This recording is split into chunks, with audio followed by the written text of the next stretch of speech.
Hello, people. We are live now. Mic check. Let me know relative to Griff how I sound. I don't want to be too shabby, but also there's clearly something going on with the mic. 44 people in here when it is almost 7 a.m. my time. And Griff, I'm staying up the entire day because I've agreed to go to the seaside. Oh my God. Yeah, this That gonna get wonky. Yeah, man. You're gonna take care of yourself. Take care I'm of kind of hoping that at the seaside I will be allowed to like sit on the beach and, have a little nap. Yeah, that'd be nice. In my mind, there's fish and chips. I kind of poke around at some fish and chips, and around sort of 2 p.m., 3 p.m. after watching Newcastle win, I fall asleep. Mm-hmm. Yeah. Yeah. Yeah. Well, I don't envy you. Jared, thank you so much. Good to see so many people in the chat, by the way. Much appreciated. Chat, not that I'm asking you to pick favorites, but it would be nice to know which of us sounds more awake right now. Well, I always sound sleepy. I have a very dry, drowsy affect. Getting ahead of the narrative there. So, all right, should we do this thing? Should we hit it already? Oh, yeah, we can. All right. You can never hit it too early.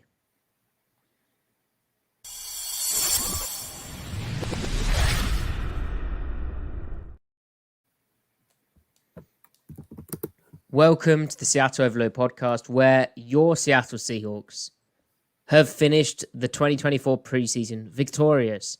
They've got a 2-1 record in the preseason analytics here, and they've defeated the Cleveland Browns by a margin of 37-33. How about that? It was a bit of an offensive fest, bit of a special teams fest as well. We're going to talk all about it. Griff, if you had to summarize this game in 2 sentences before we delve into the key topics, what would those 2 sentences be? I get 2 sentences, not just 1 sentence. Can it be like a periodic sentence where you just keep adding clauses infinitely? See, this is your problem. You've just had 2 sentences. Because I love people who know me know that I love run-on sentences.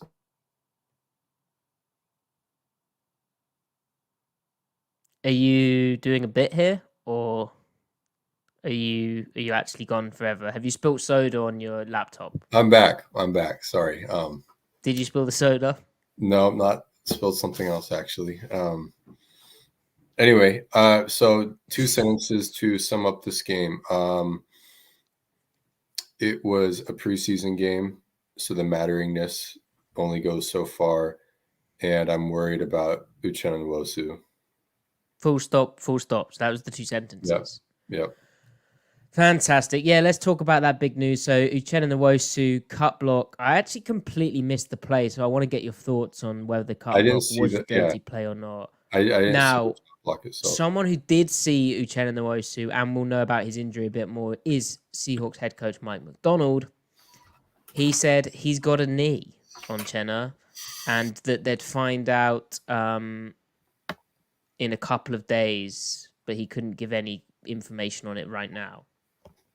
That doesn't sound great. He also said he didn't want to comment on it. It seemed like an obvious penalty on the play. So he's kind of peeved, as you would be when your star outside linebacker, edge rush, pass rusher is, well, seemingly injured. Now, we do have someone at the game who saw Chenna laughing on the bench at halftime with teammates. That was at Justin8 on Twitter /X. JG, appreciate you tweeting us. Your seats at the game looked amazing. Thank you for that. And yeah, they tweeted about Chenna being on the bench laughing with a teammate. So maybe things are okay, but it kind of comes off to me, given he had an ice pack on this, like that could be a knee sprain. And when you've just traded Darrell Taylor, which is another topic we can kind of sink into this, Griff, this is bad news. We saw what the defense looked like without Nwosu last season, and they're running similar fronts at least to last season, albeit with a slightly jazzed up, sauced up scheme. Yeah, I feel better about the depth though, primarily just from another year of growth from Mafe, and then I think Derek Hall will go from a negative to an impact player against the run, which is the same thing with Mafe as a rookie. Mafe as a rookie was almost even worse than Derek Hall was as a rookie, but not in the ways that are concerning about long-term prospects, just they needed to adjust to NFL speed. So I suspect the depth behind Nwosu will be better. And then Draymond Jones getting a full offseason training as an edge. We know that Mike Morris can feature in there. I feel way better about the depth behind Nwosu, but he's still the best player there. He's a really good player as we saw. So I really hope that he's not injured. One, for him and his career, because that's 2 back-to-back, injuries, significant injuries, if it is significant. But it would really suck to start the season off losing one of your most important players, especially when you really want to see what the scheme, like where they're truly at this point, right? It would be hard to gauge, like, all right, what is a new scheme, new coaching staff, and are they not able to optimize their players right now? Which is what category affecting things. But right. Hopefully he's good. Him smiling on the sideline is a good sign, I think. Yeah. And so then on the Darrell Taylor stuff, the Seahawks in the week traded Taylor for a 6th-round pick, and my immediate reaction was to call the trade terrible, which is split opinion, as can happen on Twitter. Yeah, you were a little worked up over that one. Yeah. What are your thoughts though? Well, it's just stylistically. One, there is certainly no harm in carrying 4 actual outside linebackers, right? And I felt they could have carried 10 D-line in total, 4 outside backers, 6 D-line, and made that work very comfortably. I listed the names out. It's 7 a.m. I'm not going to do that right now. But essentially, Taylor being your 4th rusher, who brings you a very different dynamic to the rest of the skill sets, where he wins with width, he wins with speed, he has his ghost rush, is a very valuable player to have, and he brings you some sack production that I do not think is worth giving up for a 6th-round pick, when now they are talking about, I guess the 4th edge rusher will be Draymond Jones. But like I said, he's not going to bring that type of speed rush to the edge. I don't want to belabor this point, but when Nwosu gets hurt, who is probably the more speed type rusher of the other edges, right? Like Derek Hall's more of a speed to power guy. Mafe is speedy, but in a very kind of unique type of way. Angles type of way, yeah. Yeah, angles, yeah. So he's not going to rush deep around the arc, and that's what Taylor could do for you. And yeah, anyway, let's perhaps how slightly strong can happen sometimes, but ultimately this brings it into focus again. Yeah. I was became a Darrell Taylor agnostic toward the end. It's clear what he is at this point. He's a decent late down edge rusher, and in run defense, he is not. I mean, he's been a huge problem. He's been one of the sources of their really big problem. Yeah. To his credit, though, he did play a little more inspired, a little stronger at the point of attack this and that's what surprised me. It looked like he was making progress. I guess it just came too late, and he's a unique type of character as well, which new coaching staff, how that meshes with a coaching staff and org, we don't know. I'm sure there's more to it than him showing progress on the field. There's perhaps like them just not gelling well. But anyway, I don't think it's a signal of fit, though, stylistically. Darrell Taylor. No, I've seen people say he doesn't fit a 3-4 scheme. Like that makes no sense. Well, he had the most sacks. He had his most sacks, 9.5 sacks in the most 3-4 front Seattle's run. Not only does he absolutely fit a 3-4, the Seahawks aren't even going to be running a lot of 3-4 because they're going to be a 4-2-5, 2-4-5. Yeah. So but let's not get sidetracked, Griff. My point there, though, is as we look to future edge rostering, we're not going to go, oh, that guy's not a fit because look at what Darrell Taylor is not on the team anymore because he's not good enough. It's not because of fit. Stylistically, Darrell Taylor fits every scheme. And just about, and any scheme is also going to have an issue finding him snaps on early downs. That's the situation. So he became edge 5, maybe even edge 6 with how Sheriff was playing toward the end. The whole league knows what Darrell Taylor is. He'll get you pressure on 2nd and 12, 3rd and long, whatever. It did. Seattle might have cut him anyway. It makes sense to get something out of it. So whatever, really, is kind of how I feel. Okay. I just view it as you know, the type of edge rush that Taylor brings at his best doesn't grow on trees, and you cannot acquire. No, it doesn't. And we have to his ESPN's pass rush win rate. I think he finished like in the high teens. Exactly. So which is good. He gets those wins in the 9 to 10 yard area. But... Yeah. Anyway, I digress. We spent way too long with Darrell Taylor. You mentioned Jamie Sheriff. So the undrafted free agent, after impressing last week, comes back with a 2-sack performance, including what was essentially the game winner on a 4th down, with like not just the kind of preseason, you know, clean up sacks, but actual kind of push, pull, slip on a tackle. Yeah. And he looks like an interesting player, which brings into the discussion, could he make the roster? And that was kind of, I felt Macdonald is still early in his coaching tenure from a press conference perspective as well, and occasionally he lets stuff slip. And he said, or maybe he's just refreshingly candid at times and direct, but he said, Jamie, there might be an opportunity to be back, which that hints that Sheriff's getting cut. And in his mind, there's not really a way for him to make the roster. Brady Henderson of ESPN did report that Seattle was looking to add an additional nose tackle, which, if you're thinking of the math, I was hinting at carrying 4 outside backers, 6 D-line types, which would be, you know, Sheriff as the 4th guy. Possibly Seattle's thinking 7 D-line types with the versatility that Mike Morris and Draymond Jones bring, in that they can both play outside and inside, and then just the 3 outside backers. But Griff, Sheriff, I know you commented about his pass rush moves. He's got real moves, but even more important than that is he has legitimate strength and bend through contact when he's in that half-man position. So when he gets his inside half on the offensive tackle's outside half, he can battle and he can win space. Darrell Taylor has, just to contrast, Darrell Taylor is not raw. He's not unrefined. He has pass rush moves. Darrell Taylor knows what he's doing as an edge rusher. He's just not strong enough. And we saw his play strength regress, like linearly, like on a graph, at a legitimate 45-degree plummet for Darrell Taylor year to year. Sheriff has moves, but he also has play strength to back it up. So those moves actually amount to something. He can access the outside. He can bend, he can corner, and he can bend the edge with his strength as well as his speed. So he's an interesting player, man. I hope.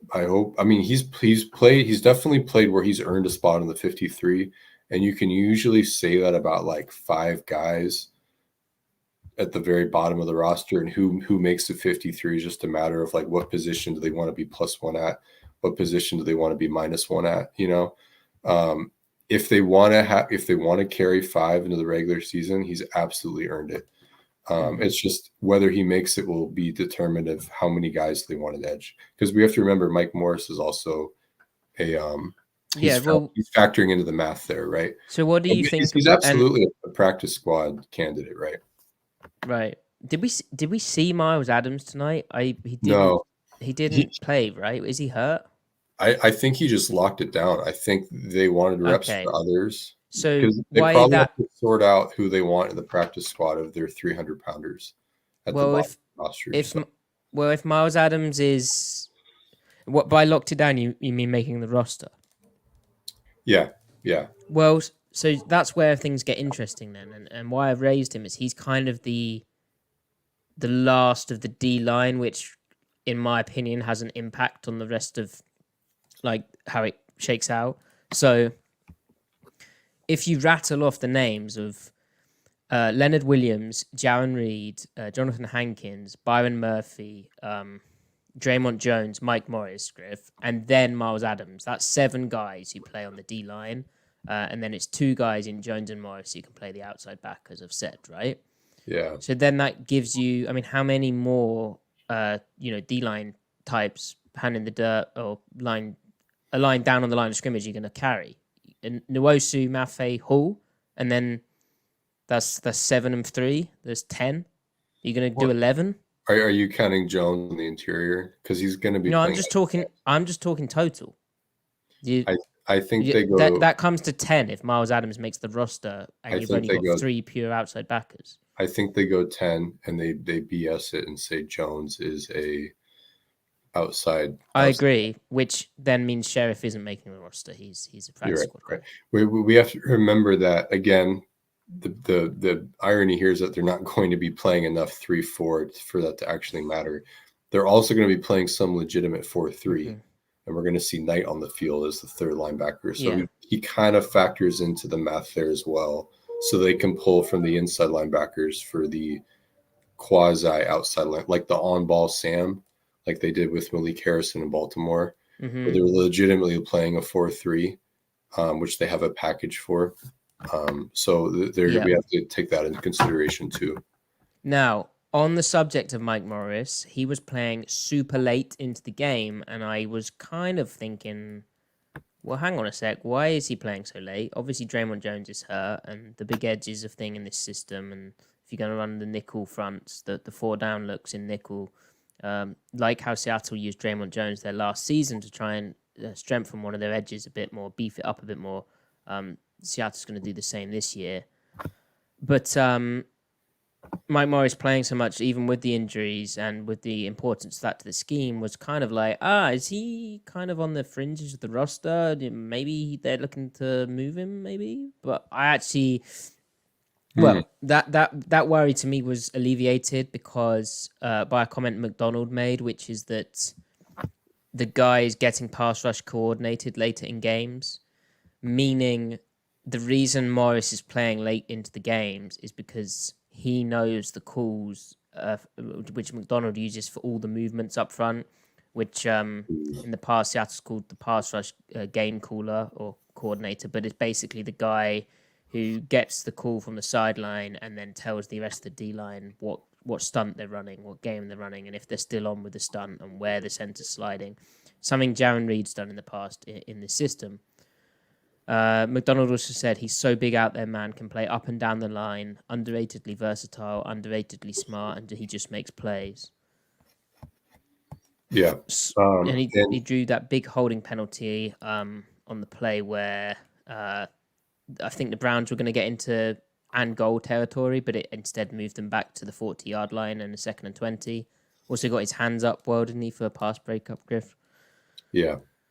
Yeah, really versatile player. And I think additionally, they just want to get him NFL reps because he played preseason last year, then he played 1 game, played really well week 1 against the Rams last year, and then he didn't get any other reps. So he's pretty underexperienced in the NFL. So I think he needs these reps. So,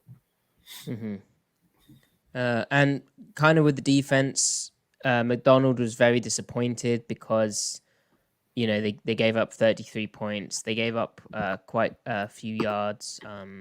He said it isn't going to cut it. Not exactly pleased with the defensive performance as a whole. 3rd down penalties. Good teams are going to make you pay, and they made us pay. But Griff, we saw a similar trend of Seattle's first string playing versus a Cleveland team which didn't have all their first string out, and they were very, very dominant. But for I think it was a roughing the passer penalty on Nwosu, right? That extended that first drive. But, I mean, ultimately, there's very little from the defense that wouldn't get you excited about the product that we're going to see from Macdonald, even the linebacker drops, which I'm anxious to look over the all-22, but seemed Dodson was trying to do the things that we'd like him to do and that high-value linebackers do. One looked really good, where he almost had a pick. Shame he didn't finish the play, to like drop the ball. And then one, he sort of overdid it a bit in a weak hook drop with the three receiver running up and back. But That I was mean, weird. I think he got the wrong. I think he got the strength of the rotation wrong. yeah, maybe a communication issue. Yeah.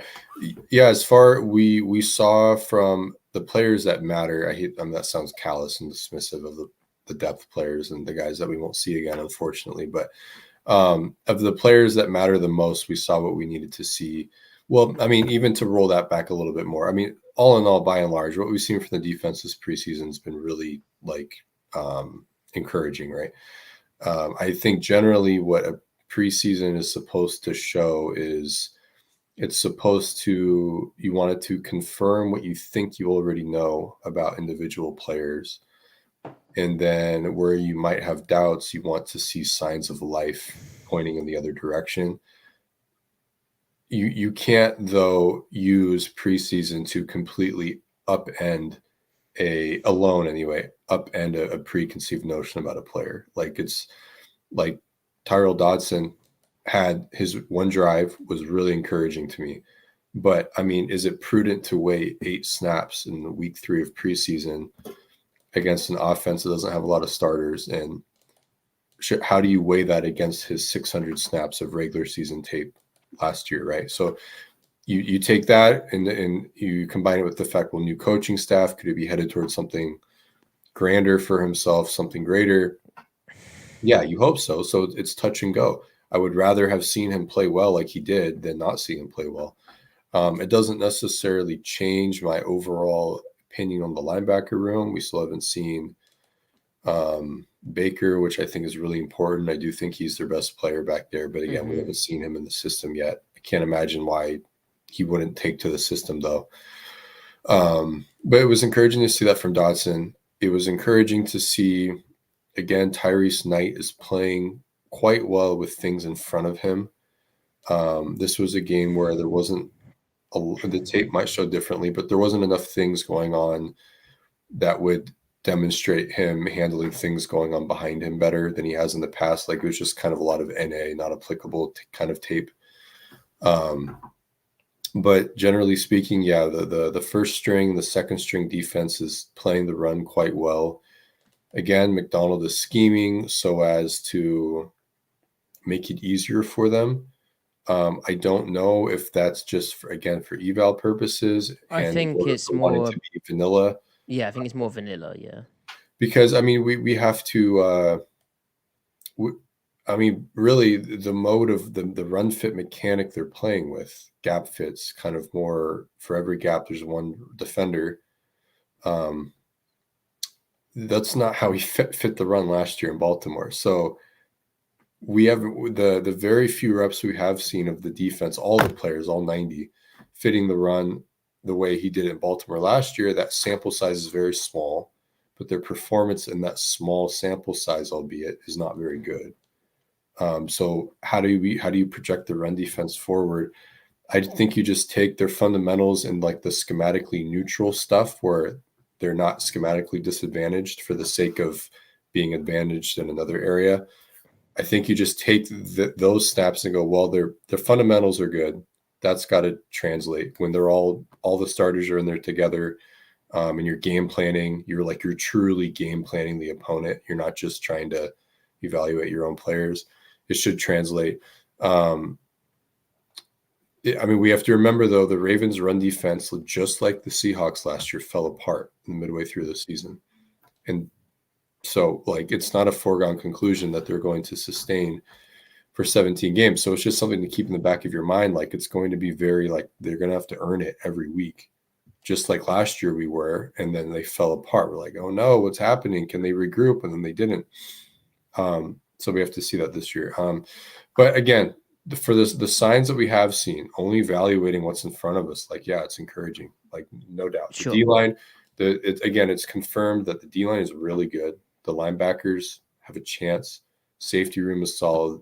Cornerback depth is awesome. So, so to finish up on the linebacker position specifically, somewhat surprising to me that Patrick O'Connell's playing really late into the game. I guess it speaks to the fact that as much as we like O'Connell, his ceiling is perhaps limited. he just doesn't have the speed in the box. Good football player, just not just a bit limited athletically. But yeah, he was having a great game late into it, and maybe he's a guy who lands on the practice squad or earns a spot on another team.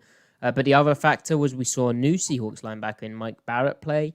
Didn't really see him get many opportunities to make stuff happen, but I'm looking forward to watching that back. So Seattle gave up vet corner Mike Jackson and traded him in a direct swap with the Panthers for Barrett, who was a 7th-round pick of Carolina. I mean, you can get into the process which led Seattle to do this, which is maybe slightly concerning. However, given we were saying just like draft Barrett, he's still there, 6th-round pick. But anyway, they have Barrett now, and Griff, he's obviously going to make the roster, given they've given up some draft stuff, and the reason he was playing late is just because he's getting up to speed with everything.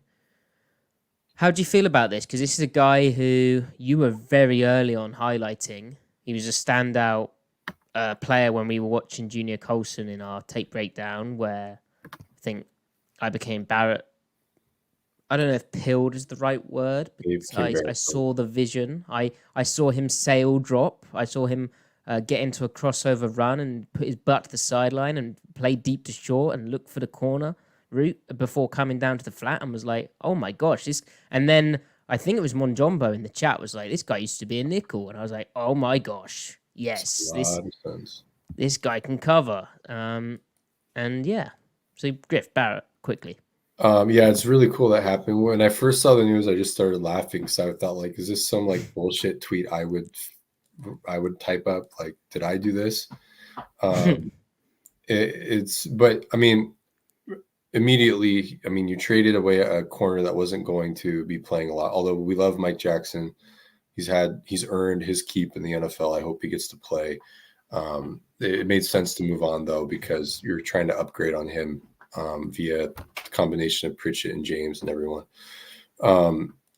But immediately Barrett is depth and a special teams contributor. If he can be more than that, great.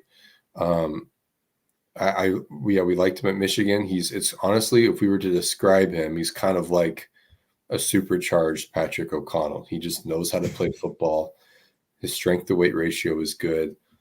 He knows what's happening on the field. He's just not very fast. Now, on his he looked actually really slow on the NFL cut-ups I saw. I was a bit alarmed. Yeah, and he looks like he put on weight. It looks like someone told him to put on weight. He which 240. He needs to get down.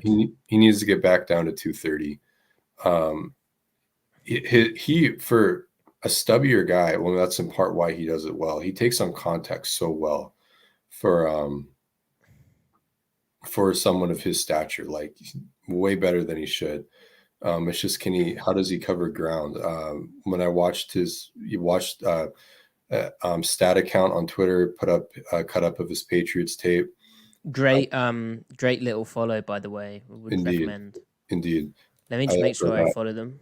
And then I posted some of his plays against the Jets, and it's like, in coverage, he wasn't tested at all. So the coverage tape all preseason is just not informative in any direction. But Griff, his PFF coverage grade is very high. Yeah, I was just going to mention that. It's funny. It's like, 76th grade in coverage. Like, what did he do that could be like, oh my gosh, I have to grade this high? He's done nothing wrong and he's done nothing right because it's a 76. Because the tape is like, again, it's NA, like just the way it's played out. He only has like 14 snaps. Anyway, the run defense though is really good. It's really good. He's just a complete ball player. He keys quickly. Contact is no issue. So, and they were asking him to do a bit of like the harder run fit that you've described in the past, the ball fitting, right? Where he has to like press a primary gap and then almost two gap and fall back into a secondary gap. And that's stuff that we've seen Seattle's linebackers albeit in a very brief sample size of the preseason, but they've struggled with that a bit more because it is more difficult. But Barrett looked very comfy with it, and obviously he has that scheme familiarity given Jesse Minter at Michigan was running the same system essentially. So right. So that's exciting. I hope we get to see some of him. I wonder if Carolina wanted him to put on weight. Maybe Mike and Dirty want him to drop weight again. We'll see. You would think they want him to drop weight for special teams, if anything, right? And this and Jen in the chat has put this about Rattigan. None of this really addresses the problem for Seattle, which is, I guess it's an issue league-wide because the position is slightly bigger generally, but in terms of their Mike linebacker depth, it's kind of rough. Obviously, when they drafted Tyrese Knight, the idea was that eventually he might be able to play Mike, but not in year one. And behind Dodson and Baker, who we haven't seen yet still, there is no one really who you'd feel comfy shoving in at Mike right now. But anyway, that's a problem for another day. Back to the preseason, Griff, and it's been almost 30 minutes of our podcast, and we have not even spoke about the thing you were looking forward to the most from this, which is the first string offense, Geno Smith. And to give you an idea of how well this went, Mike Macdonald said that the plan was for Geno to do a couple of series, but we saw enough. We saw 5 plays, and those 5 plays were hella exciting, Griff. Yeah, they were fun. The slot fade to Jackson was it was like hitch fade on the front side. So the number 1 receiver DK, he just hitches up. Jackson runs his little fade route. They got a cover 1 indicator pre-snap, very on brand for Jim Schwartz and the Browns. And then on the backside, you had like a levels concept, or not levels, drive. It was straight up drive. The tight end ran a dig route, then the outside receiver ran a little drive route, a shallow route underneath it, and then the running back flared out into the flat. So we're going to see a lot of that from Grubb. He wants an opportunity to take advantage of going deep whenever there's an opportunity, and then he'll work in something to progress to on the backside, usually featuring a dig route of some kind. UW did not throw that dig route often because they didn't have to. I suspect in the NFL, just being realistic, they're going to have to come off the front side read more frequently because you can't go deep every 4th drop back attempt. Right. Which, with that drive, like the big shot to DK afterwards for the touchdown, you'd be almost forgiven for thinking that, hey, this is so easy. We can go deep like every other play almost. But that's what I'm interested in with Grubb. Like, he has a fairly, limited's not the right word. Let's be more positive. A honed, passing game concept menu, a small amount of concepts, but a large amount of ways of dressing them up, and formation diversity, and all that type of stuff. Particularly when it comes to the passing game, I think his run game's a bit more diverse. Thematically, Grubb is about concept depth, not concept breadth, I think. Right. So I am intrigued to see how it shakes out with Geno, and we're going to find out very soon because it's the regular season next week.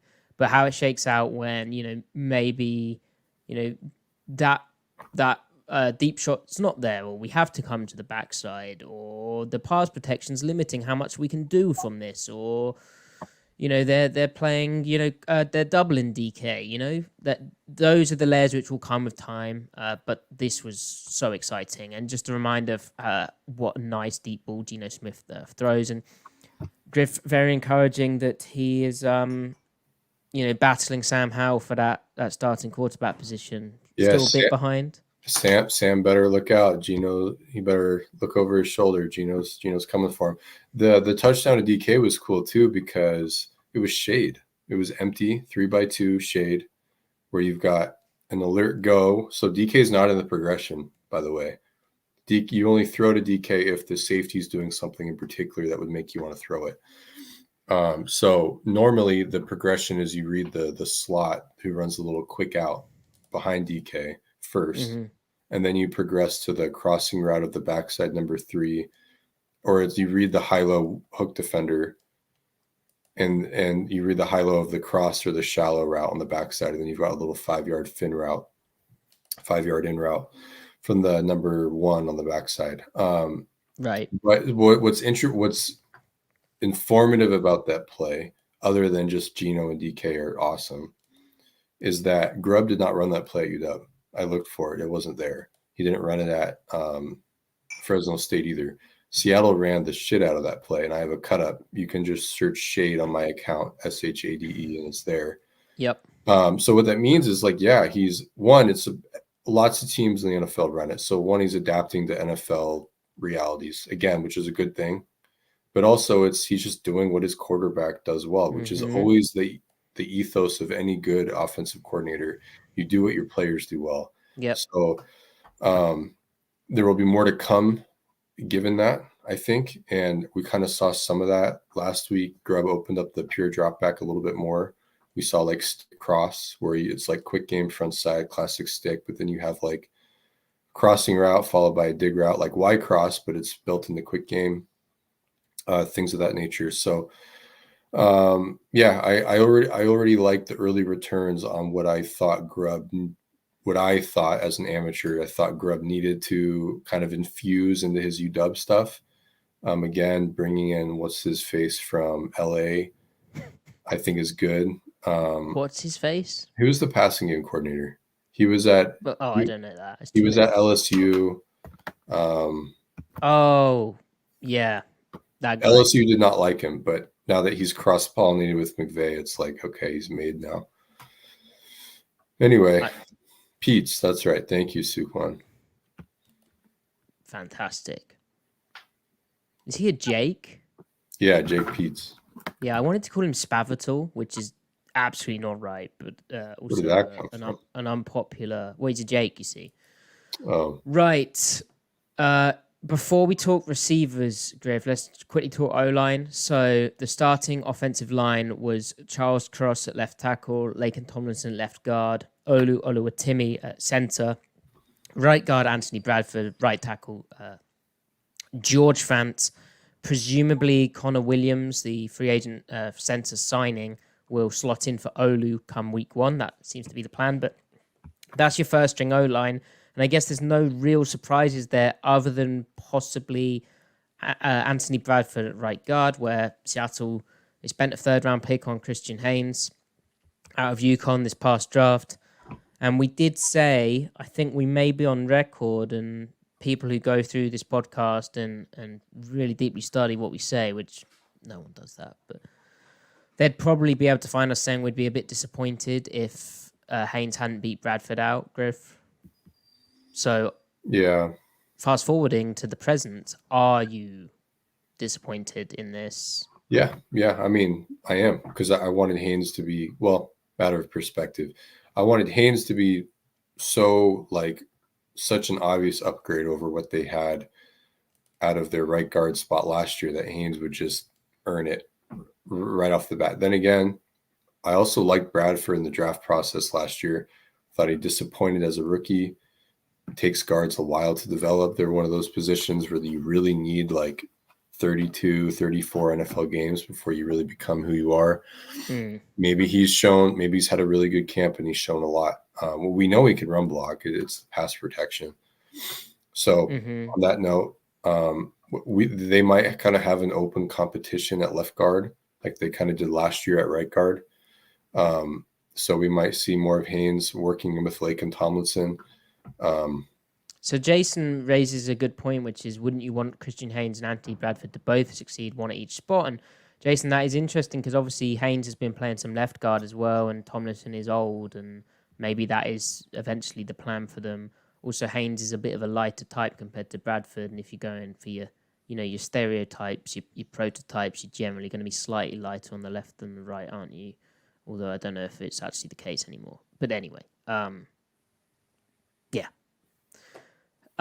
Griff, that holding penalty on Haynes, which brought back a big touchdown, which kind of, the game was so sloppy. Like, there's so many penalties, and it kind of started with that penalty thrown on Haynes, where Cody White had a big touchdown catch, which came back. Was that a hold? I don't know.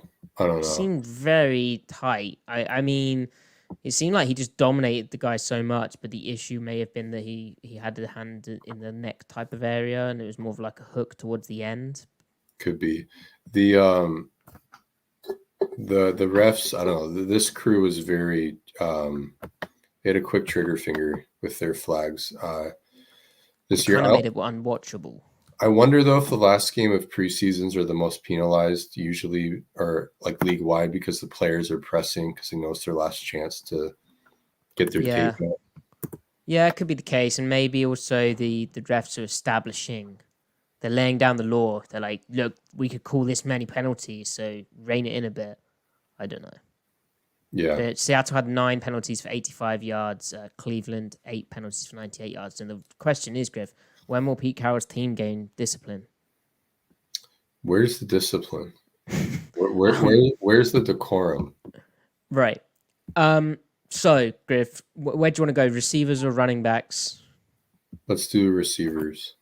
Okay, so loads happened in this game receiver-wise. So, as I mentioned, Cody White had that big touchdown, which came back, but, good job separating on a fade. It was kind of dialed up for him to get it done, and he did. He also had another catch, and he had a joint tackle on punt coverage. We had D. Eskridge, who's somewhat of a forgotten name, having a punt return touchdown, 79-yarder, which reminded everyone of what he can do in the open field once he gets going. Derek Young seemed to struggle again blocking-wise, but Mike Macdonald said afterwards, really liked Derek. He's a good player.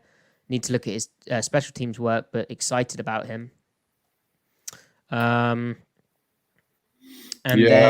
there's the fact that the guy who's presumably ahead of all of these guys right now, Laviska Shenault, played with the first string or maybe this second string, but he played earlier in the game.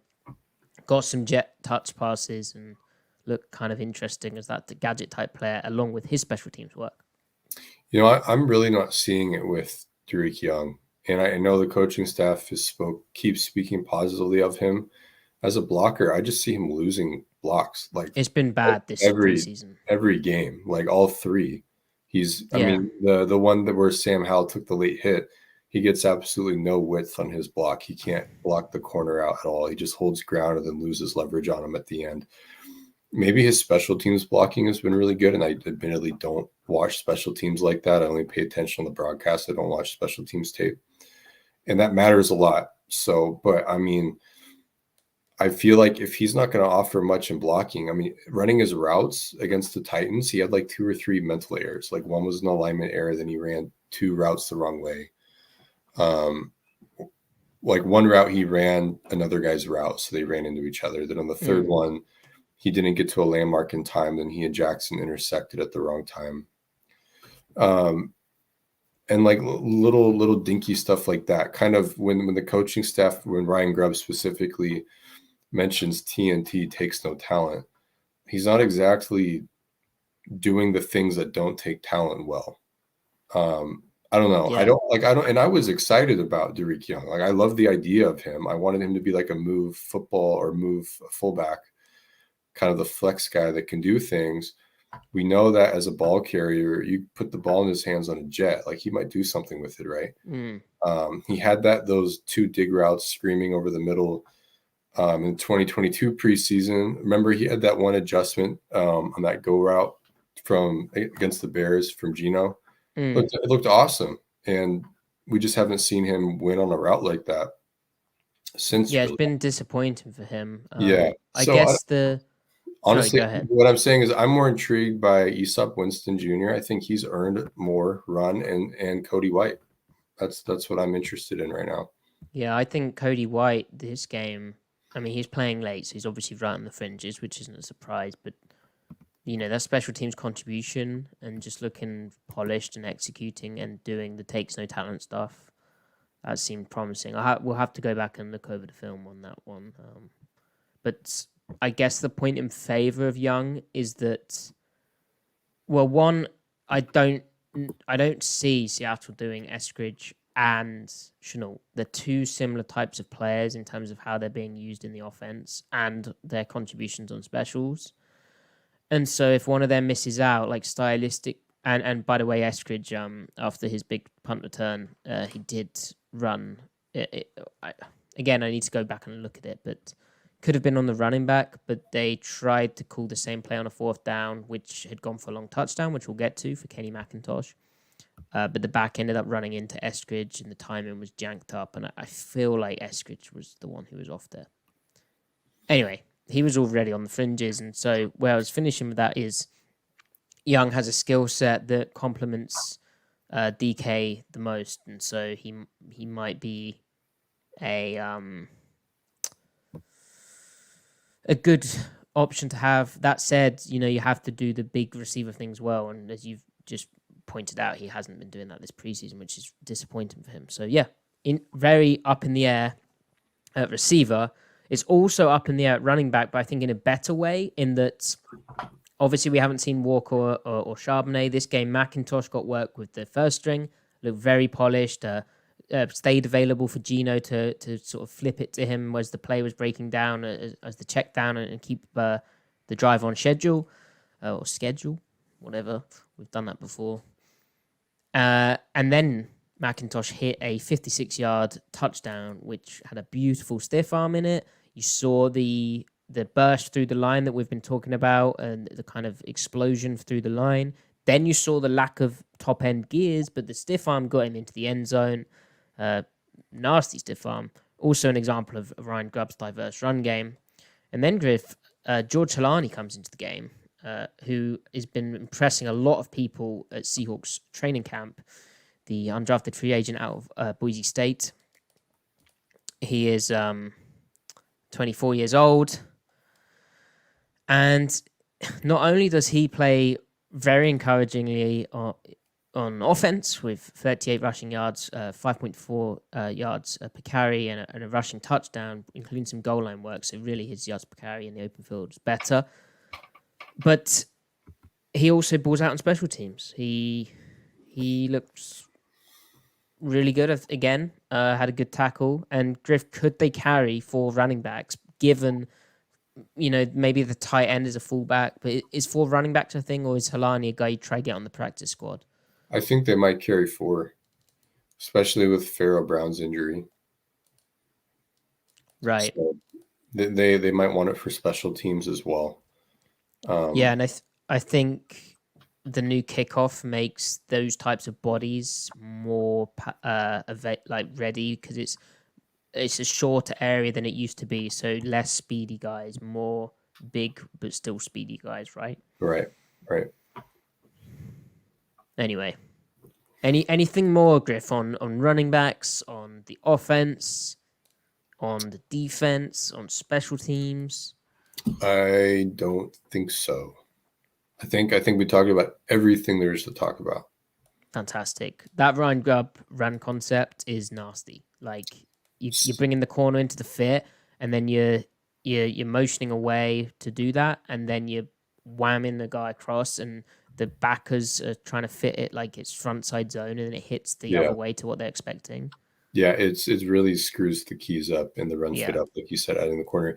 On that note, we should mention Grubb is using so much motion, way more motion than he used at UW. Now, the whole league is using 70%, according to the broadcast, right. which is not going to hold. That's way too much for. That's not realistic to sustain. You don't think? Because it seems like his run game is going to be very reliant on various motions. I agree, in particular. But like last year, the highest motion rate was 62% from the Dolphins. They had 10 teams. I mean, maybe unless league-wide, everyone uses motion more. But the reason why it stands out to me is that Grubb did not use nearly that much motion at UW. 48% of his snaps used some kind of motion. To put that in perspective, the Seahawks were at 50%. So the Seahawks used slightly more motion last year than the Huskies did. Now the Seahawks are way up there, second in the league behind the Dolphins. So I don't know. It's interesting for sure. Jason, the reason why I'm saying you can't run motion more is that motion's great, but when you run motion, there's only so many plays you can pair with it. So in a sense, if you overdo it, you're kind of shrinking your menu. and you can only get into certain modes of offense. Mm. Especially when you're talking about motion at the snap, that's what correlates with higher EPA usage. Yeah. I It's would like also saying, say, why can't it be Christmas every day? You know, like you get bored of it, but also it'd be exhausting.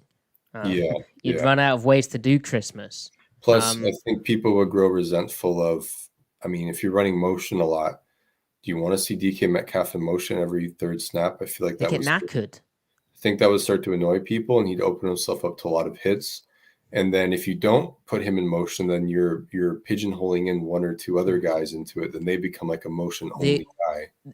The other thing I can think of Jason as well is if you got the defense in a look you like, then we don't need to Just run the motion. play. Like we've Right. got the let's just run the bloody play because you're risking them changing or doing something unpredictable because they will respond in a way that is not guaranteed. So they should good do a lot of question. it. They should do a lot of Yeah. it. Just they can't. You can only go back to the well so many times. Type Yeah. of Yeah. And what has impressed me about the motion from Grubb, I mean, albeit I stop saying albeit, with the acknowledging that the Eskridge ran into the back of or messed that part up. But other than that, the timing of everything, including motion, which obviously there's an orchestration that has to happen there. But it's been pretty spot on. And when you got guys moving at the snap and stuff, particularly when they've got to get in the right position to make a block in the run game, like going across the formation, that's been impressive. So yeah. Right. Griff, come on now. Galen pointing out, could the motions be replacing the shifts? Well, Galen, the thing with motion stats as well is a lot of companies do not differentiate. Don't differentiate, which has been a beef of mine going back to the Brian Schottenheimer days, because depending on what the company you looked at, like, because he shifted a lot, which was cool. And then everyone was like, why isn't he motioning? It's like, well, because he's shifting and getting them in an advantageous look, which is really helping them. And so he doesn't need to motion because he's got the look he wants. And Russell Wilson's profiting. So Galen, we need to look at that. We need to, but yeah, to your point, that was a big thing at UW, shifting into getting them into a bad look, bad leverage. And I think that I think quite a few of these would be charted as shifts, at least in this game. Right. I do know that Sports Info Solutions buckets shifts with pre-snap motion. So there's pre-snap motion and then snap. Is that so? Is it? Sorry, Griff. Is a pre-snap motion, say, they get set again, or is that any type of? Is that like the cheat motion? What so then they call it jerk off? Isn't that what the Dolphins call it? Okay, so the two broad categories are pre-snap motion and snap motion. Pre-snap motion is when one or two players move before the snap and get snapped and get set before the ball is snapped. Snap motion or fast motion is when, again, an umbrella term, is any type of motion where someone is in movement as the ball is being snapped, so they don't get set. So it would have to be a running back or the Z or an off-ball slot or an off-ball tight end, right, where they're not on the line of scrimmage. Any one of those guys. Right. So in that case, from there, each team has different languages, but like the Chiefs use a term called shit motion, where it literally means short. It literally means short in motion. And then I think it's like, why can't they call it shin?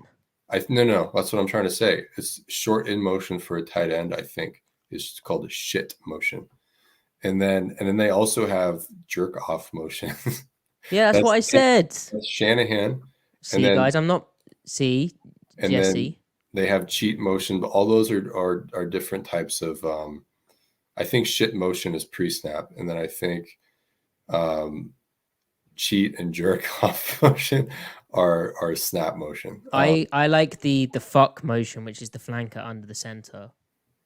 Oh yeah, that's another one. I just made that up. No, you're absolutely. That's actually real. But see, there you go. But what's offense funny is guys are messed up. What's funny is that it's all like the under 45-year-olds that come up with. Like, haha, this will get player buy-in. Let's just be crude. Anyway, Okay. yep. That was great. Good stuff. Jason Myers made his kicks. Good on him. Well done, Jay Myers. Good kicker. He's worth every cent. Okay. Anything else, Griff? Nothing.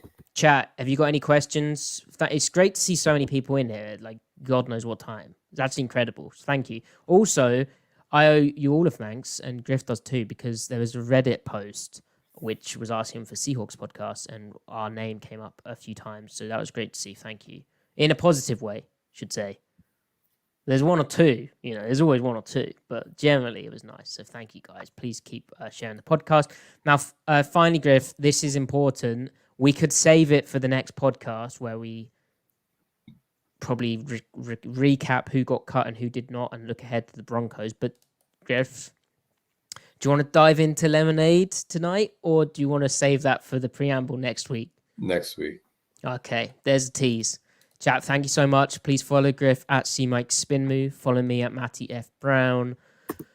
Follow the pod at Seattle Overload to know when exactly we are going live. We'll have to work out our schedule, Griff. And yeah, 5-star review on your podcast app, all that good stuff. Like the channel video, subscribe to the channel, comment on what you want to see from us. Some feedback's always welcome. How was the mic? All that type of stuff. I know there'll be someone who's keen to let us know. Griff, closing wisdom? No, none, ever.